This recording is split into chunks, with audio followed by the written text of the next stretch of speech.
વર્તમાન સમયમાં સ્માર્ટફોન અને સોશિયલ મીડિયાનો ટ્રેન્ડ હોવાને કારણે રેડિયો ધીરે ધીરે ભૂલાતો જઈ રહ્યો છે. ત્યારે સુરત શહેરના એક યુવા દ્વારા રેડિયોનું કલેક્શન કરવામાં આવી રહ્યું છે. એન્ટિક વસ્તુઓના શોખીન શહેરના 43 વર્ષીય ધવલ ભંડારીએ ભારત દેશની બનાવટના અને વિદેશી બનાવટના રેડિયોનો સંગ્રહ કર્યો છે. જેમાં અલગ અલગ બ્રાન્ડના એક બે નહીં પરંતુ 200થી વધુ રેડિયો છે. જેમાં 100થી વધુ રેડિયો તો હાલ ચાલુ કન્ડિશનમાં છે. આજે 13 ફેબ્રુઆરી એટલે કે રેડિયો દિવસે આ વાત ચોક્કસથી કરવી જરૂરી છે. ભારત દેશમાં રેડિયોની શરૂઆતની વાત કરવામાં આવે તો જૂન 1923માં ભારતમાં રેડિયોની શરૂઆત થઈ હતી. એ સમયે મનોરંજનના સાધન તરીકે રેડિયો એટલો બધો પ્રખ્યાત થયો હતો કે આજે પણ વડીલોમાં તેનું અનેરું મહત્ત્વ છે. આપણી વચ્ચે સમાજમાં એવા કેટલાય વડીલો હશે જે બાળપણથી લઈને વૃદ્ધાવસ્થા સુધીના ઉંમરના દરેક પડાવમાં તેમની મહત્ત્વની ભૂમિકા રહી હોય.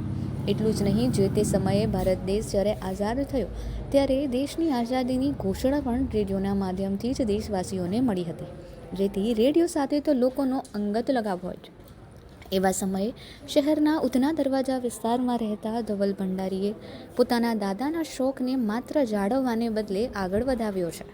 જી, મારું નામ ધવલ ભંડારી છે. રહું ઉધના દરવાજા અને મારી ઉંમર 43 વર્ષ છે અને છેલ્લા 25 વર્ષથી હું આ શોખ ધરાવું છું, જે મારા બાપ દાદા રાખતા હતા. ને મારી પાસે સમથિંગ 200થી વધારે રેડિયોનું કલેક્શન હાજરમાં છે, જેમાં મર્ફી છે, ગેરાજ છે, ફિલિપ્સ છે, એવા ઘણા બધી કંપનીના મારી પાસે રેડિયો અવેલેબલ છે. જી, પહેલાંના જે રેડિયો આવતા હતા 1930થી લાકડાની બોડીમાં આવતા હતા ને એના પછી બેકેલાઇટની શરૂઆત થઈ ને એના પછી પ્લાસ્ટિકની શરૂઆત થઈ. એ બધી એમાં મારી પાસે પડ્યા છે હમણાં. જી, મારી પાસે 200થી વધુ જે રેડિયો છે એમાં અડધા ઉપરના ચાલુ કન્ડિશનમાં છે અને હું 2-3 મહિને એમને મેન્ટેન રાખું છું. ધવલભાઈ પાસે અનેક એન્ટિક વસ્તુઓનું કલેક્શન છે. વિવિધ ગ્રોસરી, રેડિયો, ટીવી, રમકડા અને બોટલો જેવી અનેક એન્ટિક વસ્તુઓએ તેઓએ જાળવી રાખી છે. ખાસ કરીને 200થી વધુ રેડિયોનું કલેક્શન છે.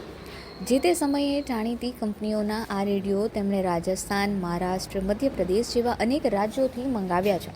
તેમણે અલગ અલગ સ્થળો પર જાતે મુલાકાત લઈને કે પાર્સલ મંગાવીને આ રેડિયો એકત્ર કર્યા છે.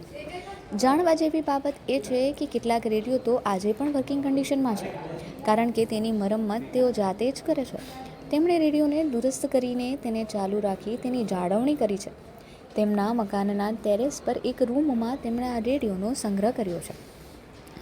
તેમની પાસે National, Panasonic, Murphy, Philips, Bush, Garrett, Mitsubishi, Sanyo અને ક્રાઉન જેવી કંપનીઓના વર્ષ 1930થી અત્યાર સુધીના રેડિયો છે.